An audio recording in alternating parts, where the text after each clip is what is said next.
Good morning, everybody. Welcome back to the Matt Luna Fishing Podcast. I am your host, Matt Luna. I want to thank all of you lunatics for listening to this episode.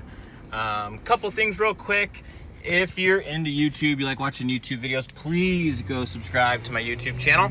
All you got to do is search Matt Luna Fishing on YouTube and subscribe to my channels. I got tons of videos on there. Really want to grow that YouTube channel. So if you are on YouTube and take in those videos, please go and subscribe. Also, if you haven't been on Instagram, or I don't know where you found my content, but you can follow me on Instagram, Matt Luna Fishing, Facebook, Matt Luna Fishing, and TikTok, Matt Luna Fishing with an underscore at the end. Those are all my social media places. You can also email me, mattlunafishing@gmail.com. Those are all the different ways that you can get in contact with me. But let's get into today's episode. So yesterday, I was listening to Low Budget Live, Not So Live. That is Luke Duncan's podcast. It's becoming one of my favorite podcasts. I highly recommend it. If you're listening to this, obviously you're into podcasts as well. So go check it out, Luke Duncan's podcast. It's really good.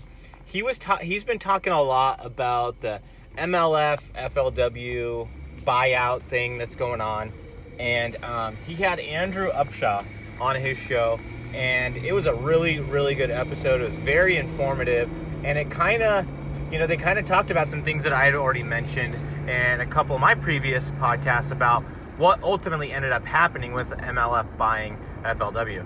So one of the things that I brought up a couple podcasts ago when I was talking about MLF buying FLW was that it basically made the FLW tour a AAA tour.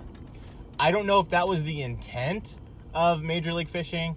Obviously, I think they had to have realized when they were going to do that and buy FLW that the way they were positioning the Bass Pro Tour and the FLW Tour, that it was going to basically create or make the FLW Tour a AAA tour. The unfortunate thing about all of this is that they're positioning the Bass Pro Tour as the premier tour in professional bass fishing. Now, obviously, anybody can argue that whether it is or it isn't, and that's not really what I want to talk about. But the frustrating thing is that in 2019, there were 3 true professional bass fishing tours. You had Major League Fishing, the FLW Tour, and the Bass Elite Series. So basically, MLF comes in and buys FLW, and now FLW is being perceived as the AAA Tour. I think if you pay attention to the names of anglers that fish the FLW Tour, it's very easy to see, based on their career earnings, their history, their results, that there's a lot of guys on the FLW Tour that are not AAA anglers. So I don't want it to come across as I'm looking at the FLW Tour as a AAA organization, because I don't see it as that.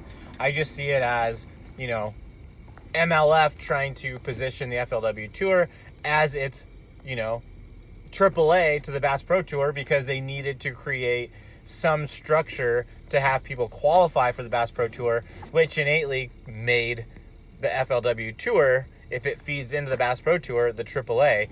And that's a really sad thing. And I'm going to go into a few more reasons why I really think that's sad, because it ends up making it very difficult for some of these guys to figure out how to afford to fish this FLW Tour. So I mentioned a second ago the Luke Duncan podcast when he had Andrew Upshaw on, and it was very informative in terms of the business side of fishing.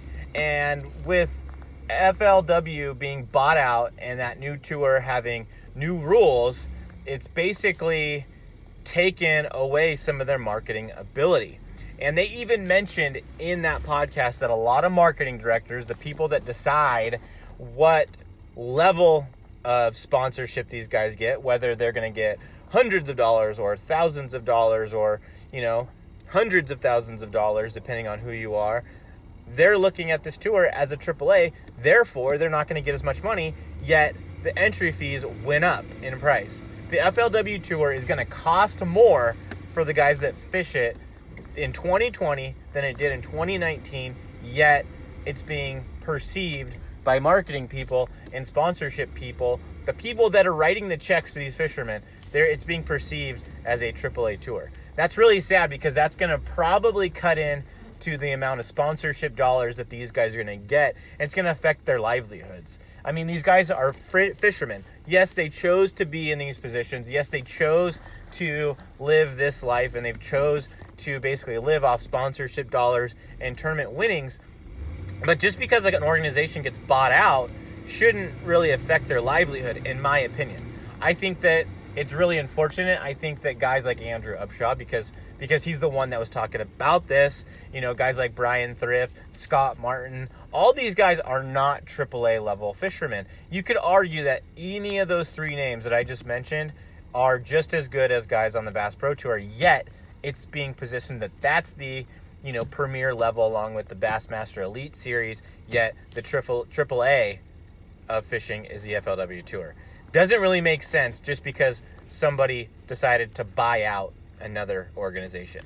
One other thing when it comes to the business side of fishing, one other thing that happened to the guys on the FLW Tour is that their jersey, their advertising space got taken away.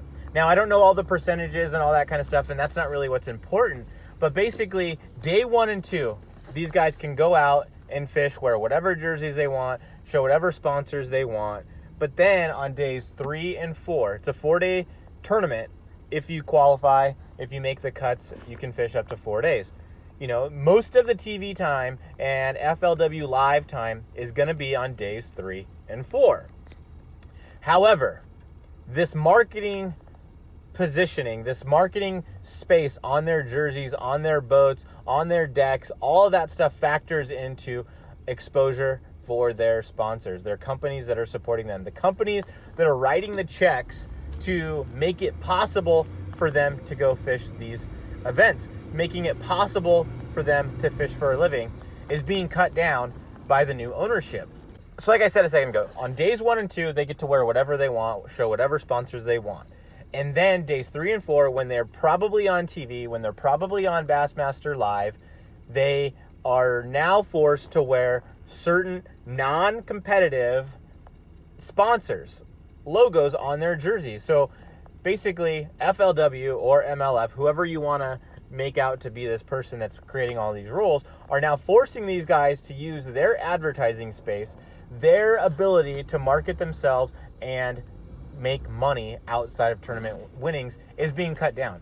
They're being forced to wear sponsors and logos that do not pay them.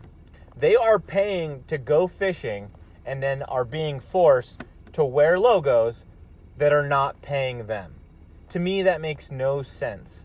When it comes to sponsorship, when it comes to advertising, your boat, your jersey, the deck of your boat, the carpet, your YouTube channels, your Instagram, all of that stuff, all that social media stuff, all those marketing abilities that you have as a fisherman come into play when it comes to how much money you can get from these sponsors. And that's the guaranteed income. Tournament winnings are not guaranteed income. Essentially, tournament winnings are high-stakes gambling.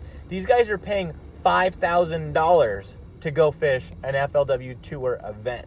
If that's not gambling, I don't know what is. I mean, $5,000 and you have the chance to win $100,000.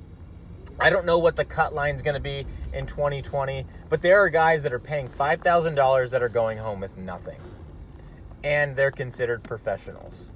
There's guys that have made the Forestwood Cup, that have made the Bassmaster Classic, that are in the negative for their year.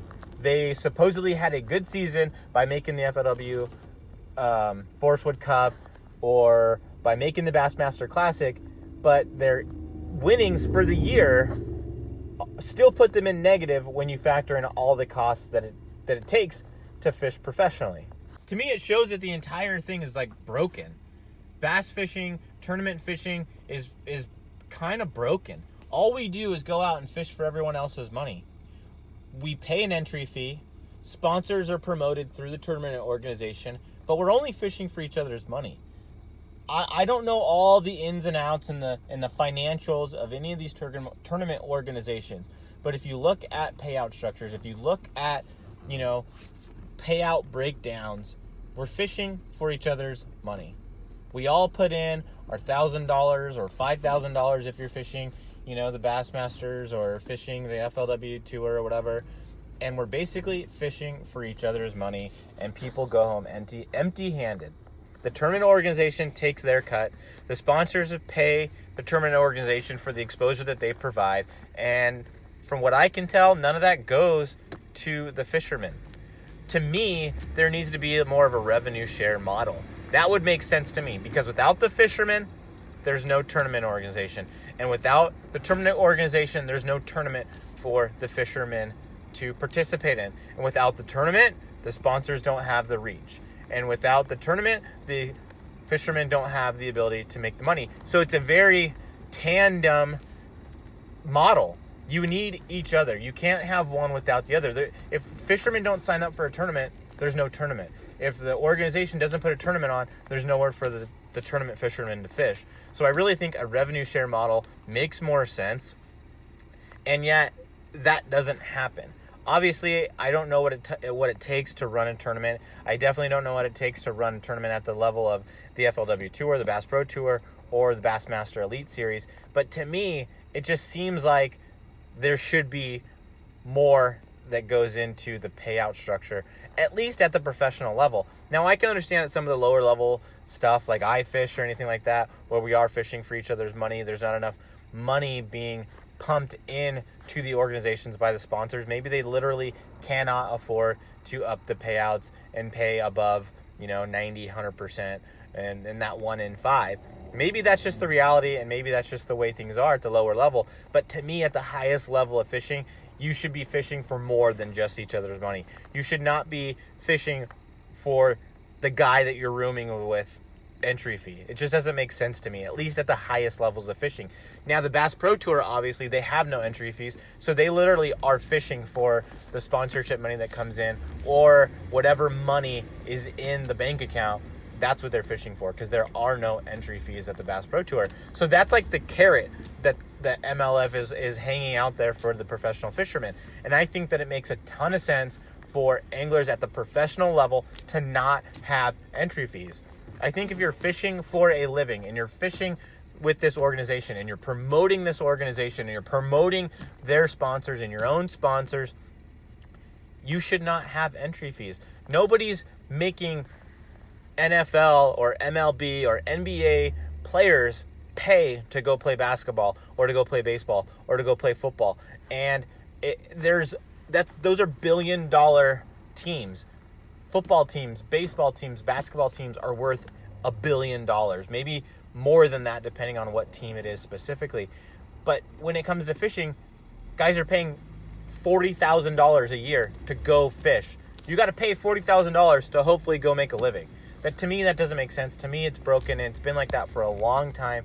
And I guess it's just kind of frustrating to see that, when I'm somebody that would love to go out and fish for a living, but coming up with $40,000 to just enter tournaments. That's not your boat. That's not your tackle. That's not your gas. That's not your hotel. That's none of the other expenses. Just to pay your entry fees, you need $40,000.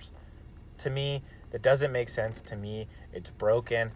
It just doesn't make sense. To me, it doesn't. How do you go out and make money when it costs you $40,000 to go to work? It just seems kind of broken. That's where it comes into high stakes gambling. And that's what doesn't make sense when you're trying to fish for a living, when you're trying to, have a family, have a house, have a vacation, because these guys aren't on vacation when they're going fishing. A lot of us go out and fish, these tournaments, and it might be a vacation ultimately. I know you're working hard, you're getting up early, you're spending long days on the water, but it's not our job. Our livelihood is not resting upon cashing a check in these tournaments or doing well in an event or sponsorship dollars based upon how we finish.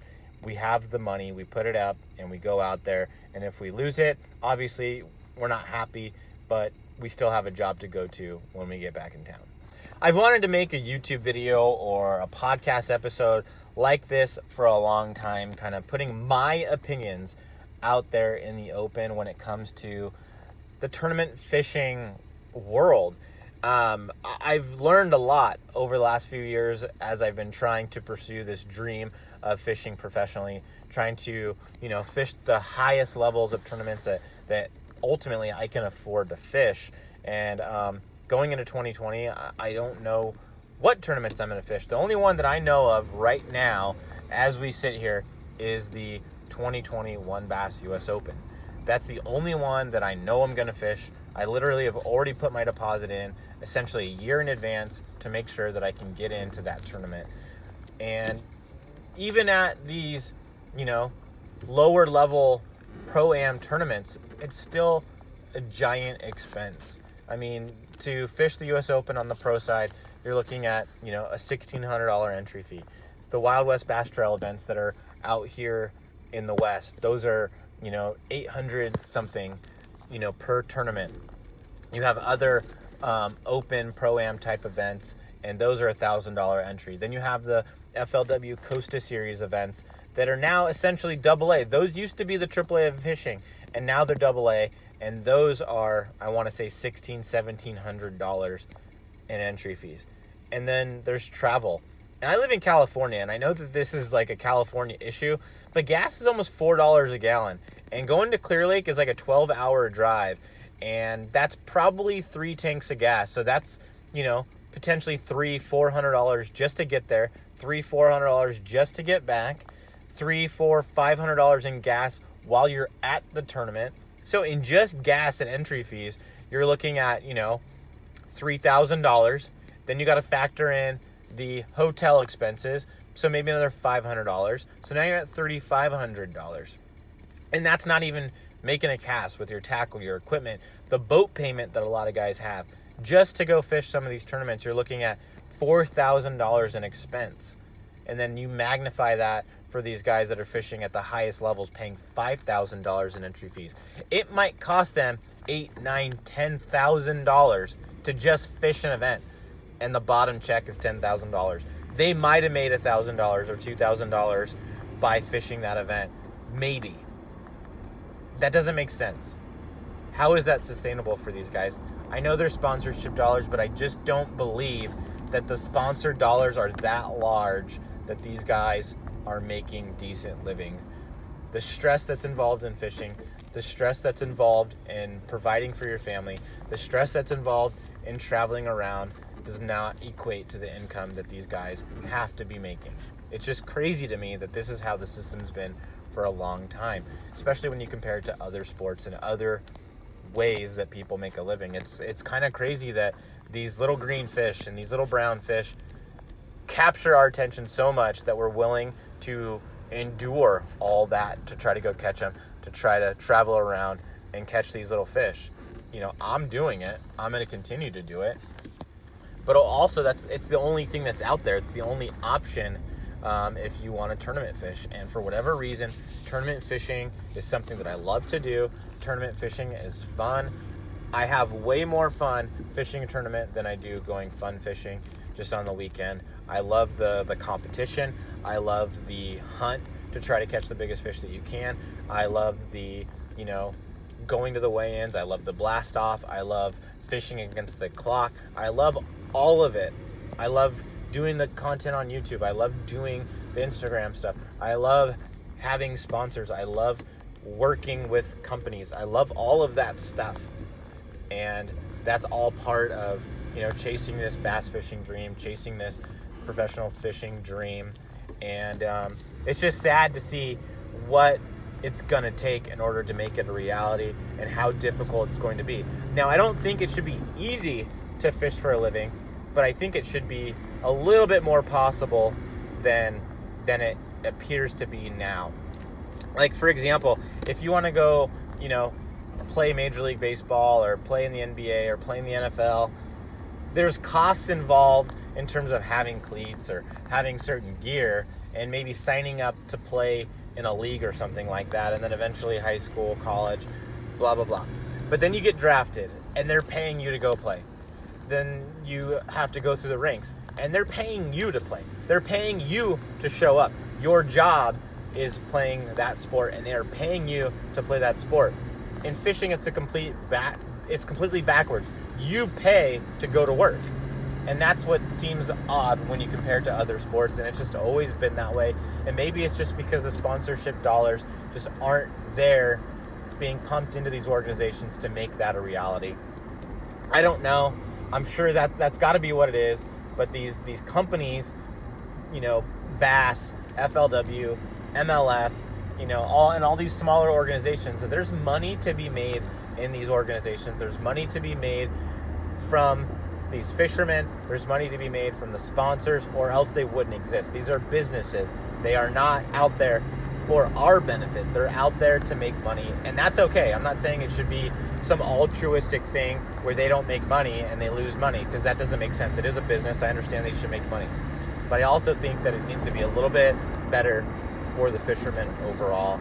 I'm not trying to talk bad about tournament organizations. That's not the point of this episode. This episode is just to shed light on the entire system, the entire industry, and it doesn't make sense. I think if you think it through, when all these professional guys are like, we're trying to make it better for the industry, we're trying to make it better for the competitors, we're trying to make it better for the next generation of fishermen. I truly believe that, and it's not difficult to see where the issues are. It's not difficult to see, why it's so difficult for these guys to make a living. It's not difficult to see. The information is out there if you look for it, and hopefully things change. Hopefully MLF, has it figured out. Hopefully they're able to make it more sustainable for guys to make a living in the industry. Hopefully, these FLW Tour anglers have the ability to get the financial backing that they need in order to fish at the highest levels that they can. Hopefully the elite guys on the bass side are able to continue to do what they do. And I just hope that everything starts to improve within the industry. I hope that more and more people get into fishing. I hope that more and more sponsors want to get involved in the industry and pump that money into the system, so that way things can get better. But I'm just a little guy. I'm just a guy trying to put some opinions out there on this episode. I hope you enjoyed this episode. I hope you enjoyed this rant.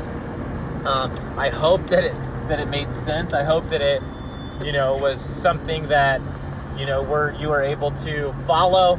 And I hope you enjoyed hearing my opinions. Now, obviously, I do have some sponsors, and I want to make it very clear that this episode is my opinion, not the opinions of any of the companies that support me, not the opinions of any of the organizations that I fish with. These are my opinions.